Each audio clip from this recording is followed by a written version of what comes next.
point d'avancement, c'est en fait toute la vie, hein. C'est un travail sur lequel nous avons travaillé depuis 2 ans. Donc Jean-Michel Blanquer m'avait demandé de m'impliquer dans la réforme. La réforme, elle est en place, hein. Elle va se mettre petit à petit. Il faudra 1 ou 2 ans pour qu'elle soit vraiment en place. Voir ses effets, il faudra une dizaine d'années. Non, mais en même temps, pour résumer le pourquoi de cette réforme, c'était d'amener vers les métiers, parce que ça représente tous les métiers, pour qu'on soit beaucoup plus pragmatique dans la formation. Alors, quelques exemples.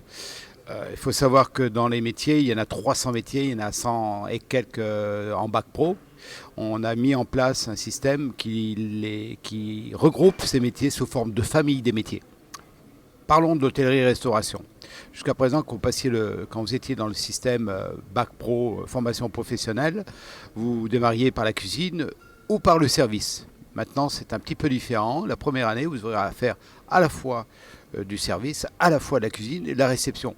Ça, c'est important parce que quand on a 14 ans, un pourcentage important de jeunes ne savent pas vraiment où ils vont. Donc ils vont aller voir vers l'hôtellerie parce qu'éventuellement c'est un métier qui leur plairait, mais ça leur permet pendant 1 an de faire un vrai choix.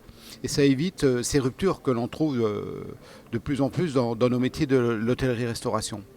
Vous allez avoir un travail aussi sur l'apprentissage, notamment la dernière année de Bac Pro. Le jeune aura la possibilité soit de rentrer en apprentissage, entrer dans la vie active en entreprise, soit, s'il veut continuer vers le BTS, par exemple, d'avoir une possibilité pendant 1 an d'avoir ce qu'on peut appeler des cours de rattrapage pour être au même niveau que les bacs techno, ce qui évite aussi des ruptures et des jeunes qui ne vont pas jusqu'au bout. Ça fait partie des éléments de la réforme. La co-animation, qui me paraît importante, quand on sait qu'à ce niveau-là, en matière générale, on préfère être vraiment dans la pratique, vraiment pratiquer la cuisine ou le service.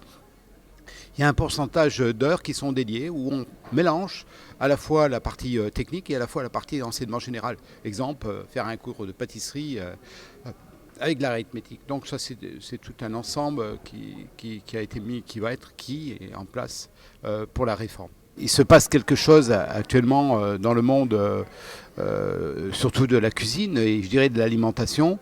Une jeunesse qui appréhende la vie d'une façon différente que nous, on peut le faire par rapport au contexte, donner beaucoup plus de sens à leur vie. Et ça, c'est intéressant, c'est une vague sur laquelle on peut surfer justement parce que de plus en plus, cette jeunesse est avide de donner du sens dans le métier qu'il va choisir, quitte à changer de métier aussi. Et quand on voit l'appréhension par rapport au développement durable, les produits, la traçabilité, il y a vraiment quelque chose à faire et nos métiers peuvent justement attirer ces jeunes pour qu'ils y amènent leur touche justement à cette démarche respectueuse de la nature et surtout de ce que l'on trouve dans l'assiette.